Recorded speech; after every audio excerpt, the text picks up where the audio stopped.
नमस्कार साथियों, भगत सिंह क्लासेज के यूट्यूब प्लेटफॉर्म पर मैं महिपाल गुदरा आपका हार्दिक स्वागत करता हूं। अपन जैसे देखो भाई, राजस्थान हिस्ट्री अपने टॉपिक है। राजस्थान इतिहास। राजस्थान इतिहास के अंदर देखो अपन चौहान वंश पढ़ रहे हैं। तो भाई चौहान वंश में देखो अपन पृथ्वीराज चौहान तक पढ़ चुके थे। आज जैसे विशेष तौर पर देखेंगे भाई, पृथ्वीराज चौहान तक तो पढ़ चुके थे, उसके बाद देखो रणथंभौर का चौहान।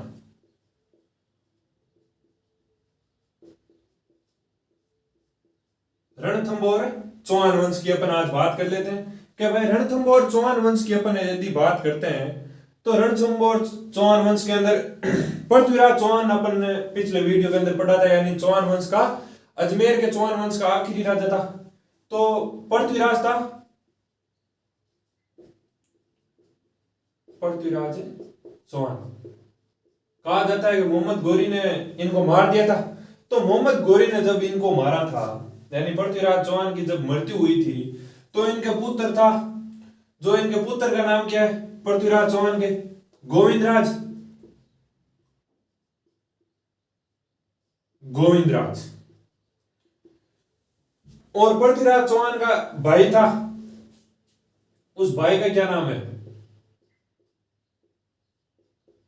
हरिराज। तो यदि अपन देखो कि भाई पृथ्वीराज चौहान की मृत्यु होती है, तो देखो अपन देखते आ रहे हैं राजस्थान हिस्ट्री के अंदर लगभग पृथ्वीराज चौहान की मृत्यु होती है तो उसका पुत्र, कि भाई जो उसका पुत्र होता है अधिकतर वो ही राजा बनता है। तो यहाँ पे राजा गोविंदराज ही बने थे। तो गोविंदराज है, ये पृथ्वीराज चौहान का टाइम पीरियड था 1192 तक, 1177 से लेके 1177 से 92 तक था। तो यानी 92 के अंदर राजा कौन बनता है, गोविंदराज। तो गोविंदराज क्या करता है कि उस टाइम में दिल्ली सल्तनत पर अधिकार किसने कर दिया था, दिल्ली सल्तनत पर उस टाइम में अधिकार कर दिया था भाई अपने खिलजी वंश के आ गए थे, जलालुद्दीन खिलजी। कौन आ गए थे, तो भाई जलालुद्दीन।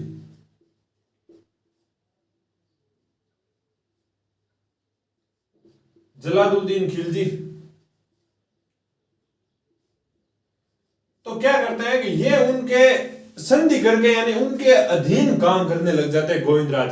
गोविंदराज उनके अधीन काम करते हैं, तो ये बात है हरिराज को मंजूर नहीं होती है। हरिराज कौन है, गोविंदराज के चाचा जी या अंकल जी, एक ही बात है। तो पृथ्वीराज के भाई, अपना भाई पृथ्वीराज तो इतना बेहतरीन योद्धा था, तो उनकी संतान ऐसे कैसे कर सकती है कि 19 से कि भाई विदेशियों से ही ये संधि कर रहे हैं। तो यह बात इनको मंजूर नहीं हुई। तो हरिराज क्या करता है, गोविंदराज को यहां से हटा देता है। गोविंदराज को जब यहां से हटा दिया जाता है तो गोविंदराज कहां चले जाते हैं, रणथंभौर। रणथंभौर चले जाते हैं। कब जाते हैं, 1194 के अंदर। तो भाई अपने को यही ध्यान में रखना है, रणथंभौर चौहान वंश के संस्थापक कौन है, ये हो गए संस्थापक, फाउंडर, कि भाई इन्होंने स्थापना की है रणथंभौर के अंदर चौहान वंश की 1194 के अंदर। और उसके बाद अजमेर के हो गए ये गोविंदराज। गोविंदराज क्या करते हैं, उसके बाद खिलजी, ये जलालुद्दीन में खिलजी के ऊपर अटैक करते हैं, दिल्ली के ऊपर अटैक करते हैं। दिल्ली के ऊपर अटैक करते हैं तो उस टाइम भी उनका कुछ नहीं होता है। और ये वापस बदला लेने के लिए खिलजी वापस अटैक करता है अजमेर के ऊपर। तो हरिराज चौहान कहा जाता है कि भाई अग्नि के अंदर बैठ के दाह कर लेते हैं, यानी आत्महत्या, यानी वो केसरिया कर लेते हैं हरिराज।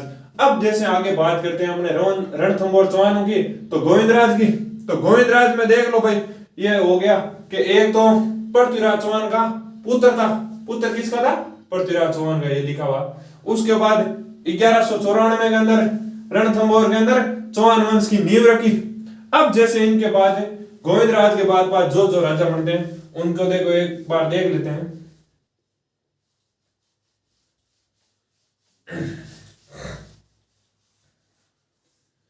कि भाई गोविंदराज की इतनी बातें, दो ही बातें मुख्य मुख्य।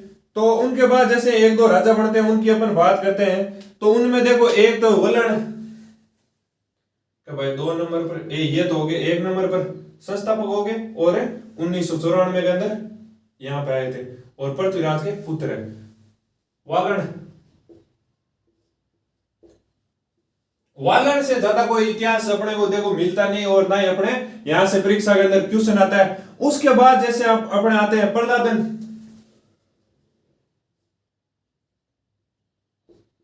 प्रहलादन प्रहलादन का ही वैसे खास अपने कोई इतिहास के अंदर प्रश्न पूछने योग्य प्रश्न नहीं है। उसके बाद अपने आते हैं वीर नारायण।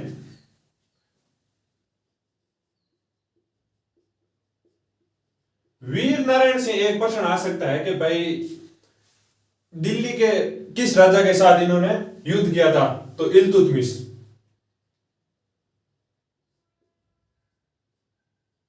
इल्तुतमिश ये अपने मिडावल हिस्ट्री की जब बात कर रहे होंगे आप, तो उस टाइम देख लोगे इल्तुतमिश आएंगे, नारायण से, ये नारायण से युद्ध होगा, वीर नारायण से। उसके बाद जैसे वीर नारायण के बाद जो अगले राजा आते हैं जयतर सिंह। जयतर सिंह जयतर सिंह जी का भी अपने कोई इतिहास ज्यादा पढ़ने योग्य नहीं है। तो अपने नंबर 6 पे जो राजा आते हैं उनका इतिहास अपने बढ़िया पढ़ने योग्य है। हमीर हमीर देव चौहान, या हमीर भी मिल सकता है, हमीर देव चौहान भी मिल सकता है अपने को, तो ये ध्यान में रखना है।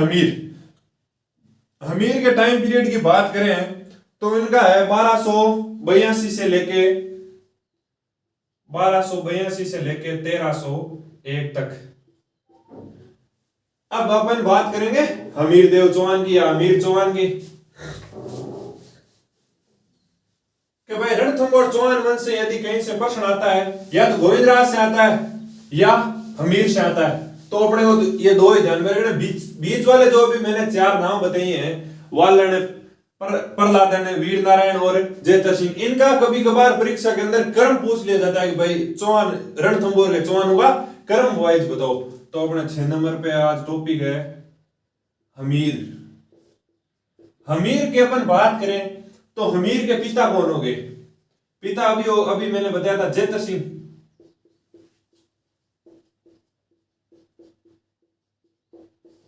जयतर सिंह।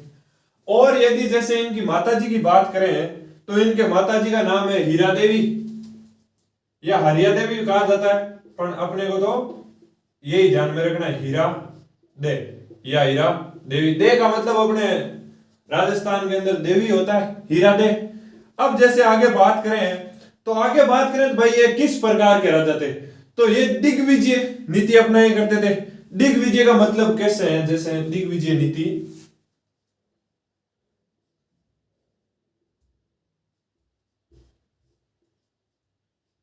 दिग्विजय नीति से मतलब ये है कि जैसे अपने दिग्विजय से, दिग यानी बड़ा और विजय का मतलब विजय, के बड़ा क्षेत्र प्राप्त करना चाहते थे। ये बड़ा क्षेत्र प्राप्त करने के लिए यानी आसपास वाले जो इलाके थे, यानी हमीर के आसपास, रणथंभौर के जो आसपास इलाके हुए करते थे, उनके ऊपर अधिकार यानी करना चाहते थे। अधिकार करना चाहते क्या थे कि जैसे देखा जाए तो चित्तौड़गढ़ पे इन्होंने अधिकार कर लिया था।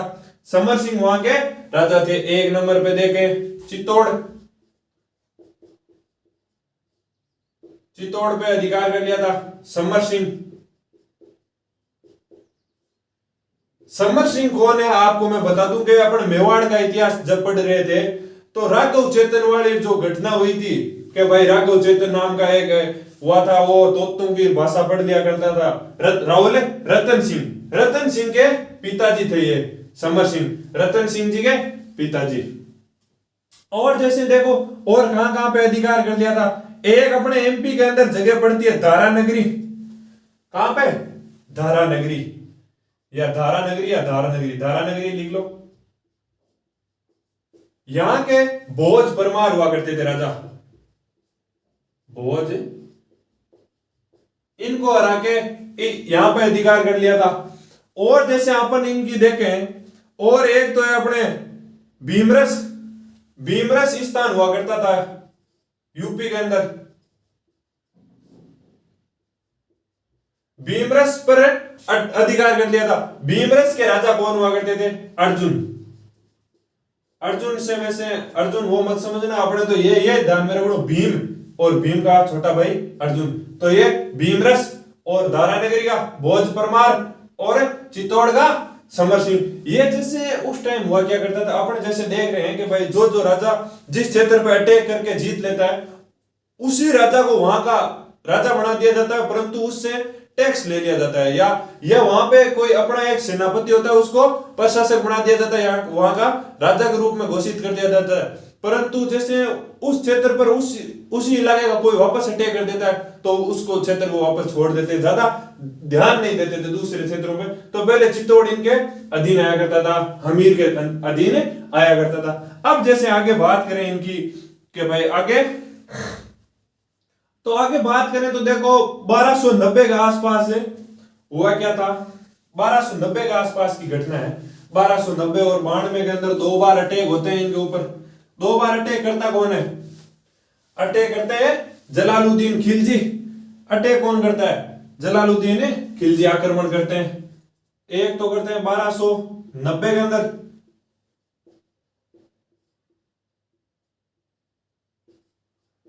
जलालुद्दीन खिलजी ये दिल्ली के राजा थे, तो इन्होंने अटैक किया था। तो अब जैसे 1290 और 1292 के अंदर 2 बार असफल आक्रमण करते हैं ये। 1292 के अंदर एक बार और अटैक किया था इन्होंने।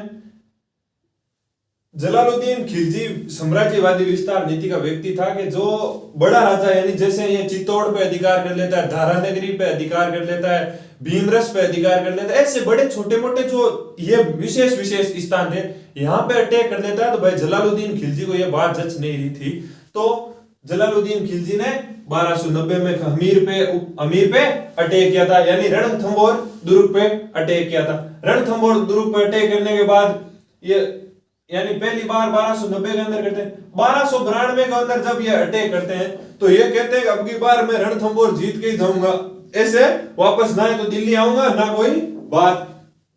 तो कुछ समय के लिए वहां पे ये युद्ध वगैरह करते हैं और उसके बाद ये थक जाते हैं। तब क्या होता है, तब भाई जलालुद्दीन खिलजी को ऐसा लगने लग जाता है कि भाई अब तो कुछ बात बनेगी नहीं, अब तो जीतेंगे नहीं। तब ये कहता है कि भाई जैसे अमीर से ये जीत नहीं पाता है, तब ये कहता है कि मैं ऐसे 10 दुर्गों को मुसलमान के बाल के बराबर नहीं समझता हूं कि भाई ऐसे 10 दुर्ग में जीत लूं, परंतु जीतने से मेरा क्या फायदा जब मेरे एक एक मुसलमान भाई यदि युद्ध के अंदर मारा जाता है, ये तो मेरे लिए सत्य की बात है। तो इसलिए ये ऐसी बात कहता है मैं ऐसे 10 दुर्गों को मुसलमान के एक बाल के बराबर नहीं समझता। ऐसी बात कौन कहता है, ऐसी बात कहता है जलालुद्दीन खिलजी। किसके लिए कहता है, रणथंभौर दुर्ग जब नहीं जीत पाता है तो ये ऐसी बात कहने लग जाता है कि भाई रणथंभौर तो ये जीत नहीं पाता है, 2 बार अटैक कर दी, उसके बाद ये अपने तंबू तांबड़े लेके वापस दिल्ली चला जाता है 1292 के अंदर। अब अगर आप आगे बात करा तो एक बात आवे अलाउद्दीन खिलजी के भाई अलाउद्दीन खिलजी का हुआ है कि अलाउद्दीन खिलजी जलालुद्दीन खिलजी की हत्या कर दिया, यानी वो ही को अलाउद्दीन खिलजी को काको है वो।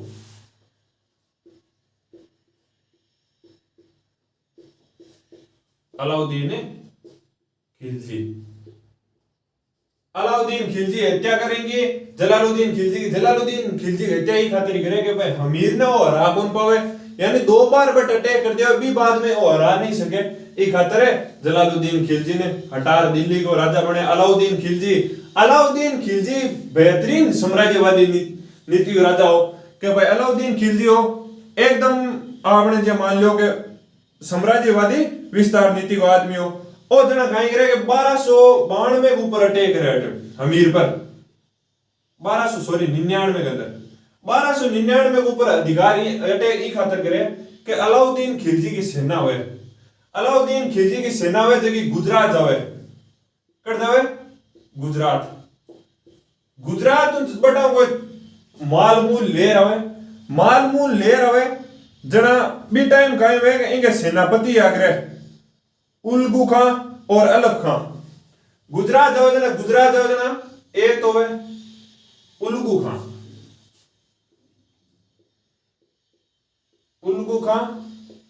खान और अलग खान।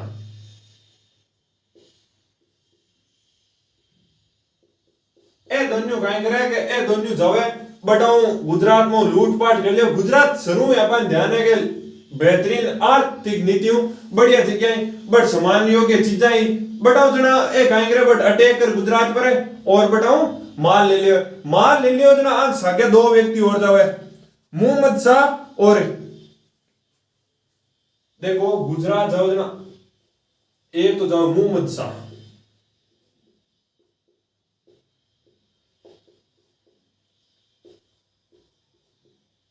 एक जाओ केब्रू एक नु है ए मंगोलिया हुआ मंगोलिया हुआ कि 1296 के अंदर जलालुद्दीन खिलजी जना दिल्ली के ऊपर होनी बी टाइम गए हुए मंगोल आक्रमण करे दिल्ली पर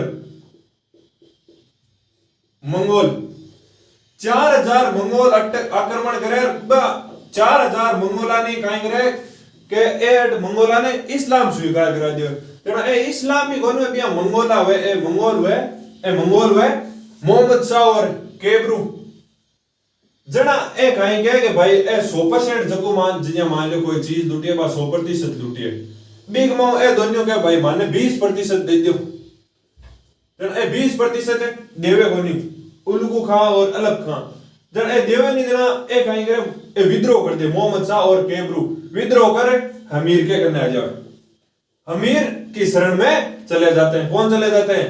ये हमीर की शरण में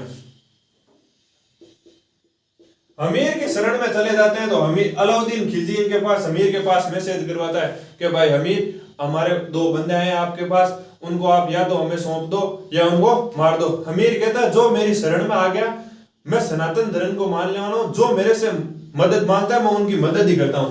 तो इनकी मदद के लिए और ये उनको बाकायदा कहते हैं मोहम्मद शाह और केब्रू हमीर को कि भाई आपके लिए ये घातक हो सकता है आप ऐसा मत करो जैसे हैं मैं वैसे ही रहने दो।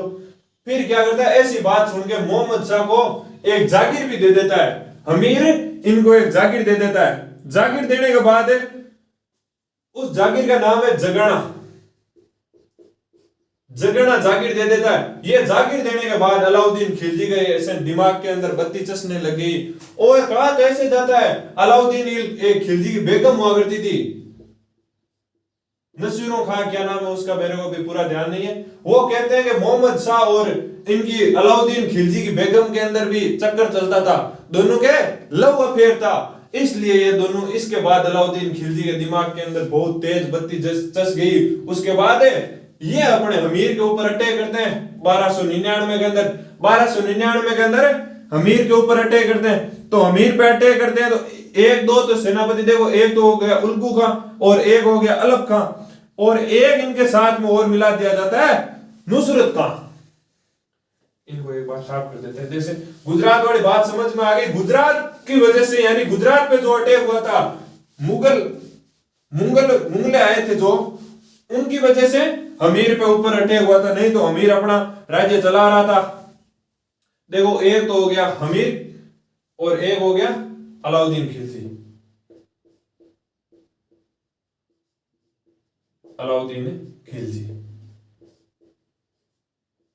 इनके सेनापति की बात करें उल्गू खां अलग खां नुसरत खां और एक जैसे इनके एक खां और हुआ करता था जाफर खां। ये अपने अलाउद्दीन खिलजी के दरबार के अंदर 4 खान हुआ करते थे। और हमीर के अपन यदि सेनापतियों की बात करें तो हमीर के सेनापति हुआ करते थे एक तो धर्म सिंह मुख्य सेनापति हुआ करते थे धर्म सिंह और एक सेनापति हुआ करते थे भीम सिंह। इन दोनों यानी इनके बीच 1299 के अंदर युद्ध होता है। इस युद्ध के अंदर वैसे हमीर की सेना जीतती है। हमीर की सेना इसलिए जीतती है कि भाई अपने ये जो दुर्ग था रणथंभौर का दुर्ग गिरी प्लस एरण श्रेणी का दुर्ग था। गिरी प्लस एरण श्रेणी का मतलब यह है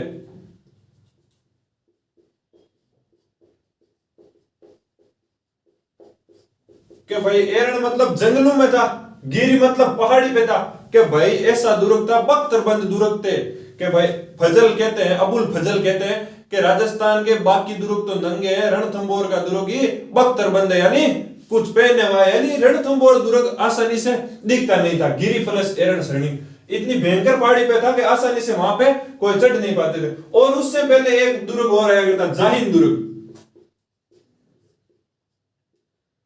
जाहिन दुर्ग, जाइन दुर्ग क्या है कि जाइन दुर्ग रणथंभौर दुर्ग की कुंजी है, यानी चाबी है कि भाई यदि आपको रणथंभौर का किला जीतना है तो पहले ये जाइन दुर्ग जीतना पड़ेगा, अन्यथा आप रणथंभौर का बाल भी बांका नहीं कर सकते। कि भाई उस रास्ते के अंदर, जैसे ये कोई पहाड़ी है, ये पहाड़ी आप ऐसे मान लो कि यहां पे तो है जाहिन दुर्ग और यहां के ऊपर है रणथंभौर दुर्ग, यानी इस पहाड़ी पर अपन जैसे चढ़ते हैं तो पहले इसको जाइन दुर्ग को हराना पड़ेगा, उसके बाद आप रणथंभौर की ओर आगे जा सकते हो। ऐसा अपना रणथंभौर दुर्ग है। तो जाइन दुर्ग के ऊपर ये आक्रमण करते हैं उल्गू खान, अलग खान, नुसरत खान। उसके बाद वहां पे थोड़े टाइम के लिए रहते हैं, उसके बाद वापस चले जाते हैं, इनका कोई काम बनता नहीं है। उसके बाद जब ये वापस हार के जाते हैं, अलाउद्दीन खिलजी को ये बात जमी नहीं थी, तो 1301 के अंदर वापस अलाउद्दीन खिलजी आते हैं।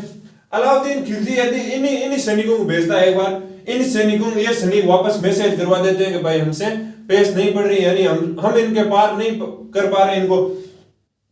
तो अलाउद्दीन खिलजी एक बेहतरीन सेना लेके स्वयं इसके यहाँ पे आते हैं और जाइन दुर्ग को, तो ये जाइन दुर्ग यानी उनकी कुंजी को, तो रणथंभौर की कुंजी को तो ले लेते हैं हाथ में। उसके बाद आगे बढ़ते हैं तो होता क्या है कि भाई ये अटैक करते हैं तो अटैक इनसे कोई काम बनता नहीं है। यदि रणथंभौर दुर्ग के दरवाजे नहीं खोले तो अमीर कभी भी हार नहीं पाया था। तो वह क्या था, दो सेनापति और हुआ करते थे इनके, रणमल नाम का सेनापति हुआ था। रणमल नाम का सेनापति से भाई अलाउद्दीन खिलजी ने कह दिया, मैं आपसे, अलाउद्दीन खिलजी अमीर के पास मैसेज करवाते हैं कि भाई मैं आपसे संधि करना चाहता हूं। तो अमीर भी इस संधि के लिए राजी हो गए थे, अमीर राजी हो गए थे और रणमल को संधि के लिए भेजा। तो ये क्या है, अलाउद्दीन खिलजी, जलालुद्दीन खिलजी और जो बाकी मुगल आए थे उनसे आगे था। ये आगे इसलिए था, ये बहुत बड़ा कूटनीतिज्ञ था। ये क्या करता है, रणमल को गोली सेट करता है कि रणमल आपको मैं यहाँ का राजा बनाऊंगा रणथंभौर का, ऐसी बात कह के रणमल को अपने अंडर में कर लेता है। रणमल को ये कहता है कि आप एक बंदा और लेके आओ साथ में। तो ये लेके आते हैं रत्तीपाल को, रत्तीपाल। ये फिर दो हो जाते हैं, रणमल और रत्तीपाल को ऐसे कह दिया जाता है, हम आपको रणथंभौर का राजा बना देंगे, आप तो एक बार अमीर की हमें कमजोरी बता दो। तो अमीर की कमजोरी कोई कमजोरी थी नहीं, क्या बता दें। तो वह क्या था कि इनसे पूछा गया भाई दुर्ग के अंदर कितना कहीं स्टॉक है, कि भाई खाने पीने के लिए कितना व्यवस्था है। तो रणमल और रत्तीपाल ने कहा कि आप तो 10 वर्षों तक यदि बाहर इंतजार करो तो 10 वर्षों का यहाँ पे व्यवस्था की हुई है। तो इनसे कहा गया कि भाई एक मुगल सेनापति आके इनको कहता है अलाउद्दीन खिलजी को कि राजा जी आप ऐसा काम करो कि आप रणमल और रत्तीपाल को कह दो गो मांस मिला दे, गाय का मांस।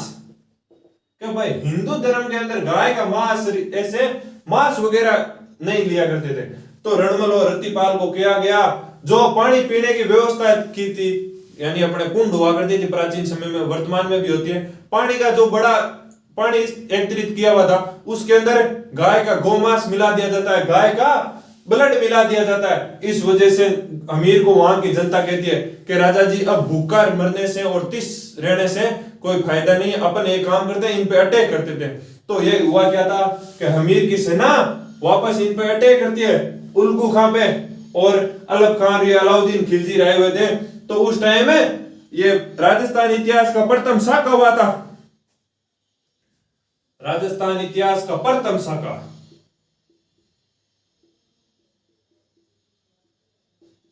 साका का मतलब आप जानते हो कि राजा जी हमीर की मृत्यु हुई थी, यानी केसरिया हुआ था।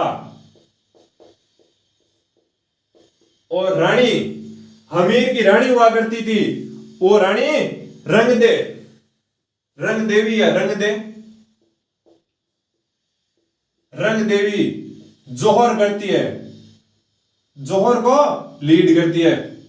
कि भाई दुर्ग के अंदर जो जो महिलाएं हुआ करती थी वो रानी ने उस जोर को लीड किया था। यानी यदि रानी अग्नि के अंदर कूद जाती है यानी अग्नि के अंदर बैठ जाती है, उसके बाद जो जो दुर्ग के अंदर महिलाएं हुआ करती थी वो उस अग्नि के अंदर आके बैठ जाया करती थी। तो ये हुआ था राजस्थान इतिहास का प्रथम शाखा। इससे पहले वैसे हुए तो काफी शाखे हैं कि भाई इतिहासकारों ने जैसा लिख दिया वैसा है, और आरपीएससी यही मानती है। आरपीएससी इसी को राजस्थान का प्रथम शाखा मानती है, 1301 वाले को। इससे पहले आपको यदि मैं बताऊंगा जैसलमेर का इतिहास पढ़ेंगे तो 1299 के अंदर भी शाखा हुआ करता था, परंतु आरपीएससी अपने यही पहला शाखा मानती है। राजस्थान इतिहास का पहला शाखा किसको कहा जाता है? तो इसको कहा जाता है। अब अपन आगे बात करें हमीर की, तो हमीर की सांस्कृतिक उपलब्धियों की बात कर लेते हैं। सांस्कृतिक उपलब्धियों से पहले बात करने से पहले एक बात और कर लेते हैं कि भाई हमीर के एक पुत्री हुआ करती थी। हमीर काफी लंबे समय तक इस युद्ध में भाग नहीं लेना चाहता था कि भाई अपने पास फुल स्टॉक है, यदि अपन दरवाजे नहीं खोलते हैं तो अलाउद्दीन अपना कुछ नहीं कर सकता। तो यदि अलाउद्दीन कुछ कर भी पाता तो भी नहीं कर पाता। देवलदे नाम की एक इनके पुत्री हुआ करती थी, देवलदे, जो क्या हुआ करती 16 वर्ष की उम्र की थी। कि भाई हमीर को सबसे बड़ी चिंता यही थी कि भाई अनमेरिड यानी कन्या के साथ कोई छेड़छाड़ करेगा तो वो अपने सनातन धर्म में आज भी गलत माना जाता है, किसी भी धर्म में वो गलत ही माना जाता है। परंतु जो मुगल आए हुए थे, ये खिलजी वंश के आए हुए थे, ये ऐसा नहीं सोच रहे थे कि भाई यदि राजा मर जाता है उसके बाद रानियां तो जोर कर सकती है, परंतु जो अनमेरिड होती है वो जोर नहीं कर सकती। तो देवलदे क्या करती है कि भाई देवलदे को जब ये बात पता चलती है कि हमीर यानी अपने पिताजी अपनी वजह से नाराज है, यानी अपनी वजह से इतने परेशान हो रखे हैं, तो ये क्या करती है? आत्महत्या कर देती है। देवलदे आत्महत्या कर लेती है। एक इसी दुर्ग के पास ही पद्म तालाब होता है,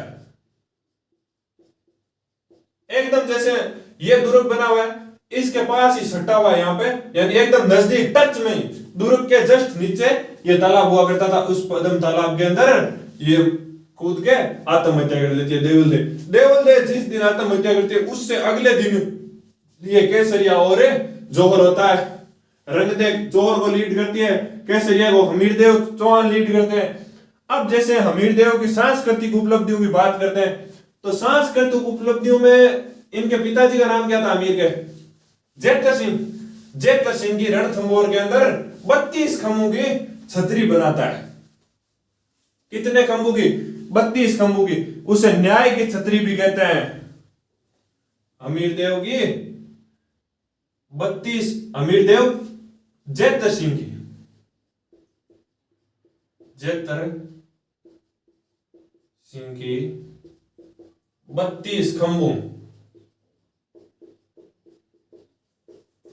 छतरी बनाता है रणथंभौर के अंदर, और इसे न्याय की छतरी कहते हैं।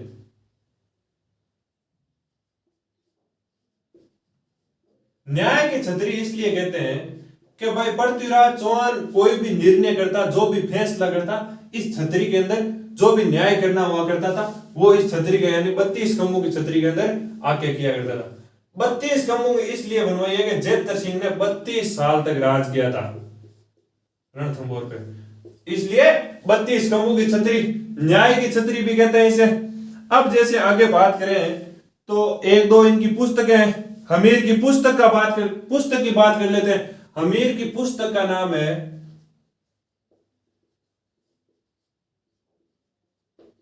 श्रृंगार रस। इनकी पुस्तक का नाम क्या है? श्रृंगार रस। श्रृंगार रस या श्रृंगार हार कहते हैं। हार लिख लो, हार बेटर रहेगा। श्रृंगार हार, श्रृंगार हार यानी माला, श्रृंगार हार इनकी पुस्तक है। हमीर खुद एक राइटर हुआ करते थे, ये पुस्तक भी लिखा करते थे। और यदि हमीर के आगे की बात करें तो एक ये यज्ञ करवाते हैं, कोटि यज्ञ, कोटि यज्ञ। इस यज्ञ के अंदर एक पुरोहित आते हैं। कोटि का मतलब ये से है कि जैसे अपन सपालदक्ष के अंदर पढ़ा था 1.25 लाख या जो भी है 1.25 करोड़ 1.25 लाख समूह होता है, ऐसे ही कोटि यानी करोड़, 1.25 करोड़ समूह है। और इसके पुरोहित कौन थे? विश्वरूप। विश्वरूप इस यानी इस यज्ञ के पुरोहित हुआ करते थे विश्वरूप। और जैसे अपन आगे बात करें तो बात करते हैं इनके दरबारी विद्वानों की। दरबारी विद्वानों की यदि बात करते हैं अपन अमीर की, एक तो है इनके राघव देव, इंपॉर्टेंट दो है, उनकी बात कर लेते हैं। एक तो राघव देव है, एक विजयादित्य है। दरबारी विद्वान राघव देव और एक है विजयादित्य। ये दो इनके मुख्य दरबारी विद्वान हुआ करते थे। अपन ने देखो हमीर की बात कर ली, यानी लगभग अपने ये चौहान वंश हो गया है कंप्लीट। और जैसे एक वो छतरी वाली बात बताई थी उस टाइम में आपको बताना भूल गया था कि एक छतरी और है 32 खम्भों की, उसको ध्यान में रखना। 32 खम्भों की छतरी एक तो है जयंतर सिंह की, जिसका निर्माण हमीर ने करवाया था, और एक 32 खम्भों की छतरी है कि जय वो महाराणा प्रताप के ऊपर कछवाहा राजवंश के यानी जो चाचा जी होते हैं मान सिंह के, वो अटैक करते हैं। उनका नाम आपको पता है क्या? मेरे ख्याल से नहीं पता है। उनका नाम लिख लो, जगन्नाथ। जगन्नाथ है कछवाहा। उनकी मंडल भीलवाड़ा के अंदर, मंडल भीलवाड़ा के अंदर 32 खम्भों की छतरी है।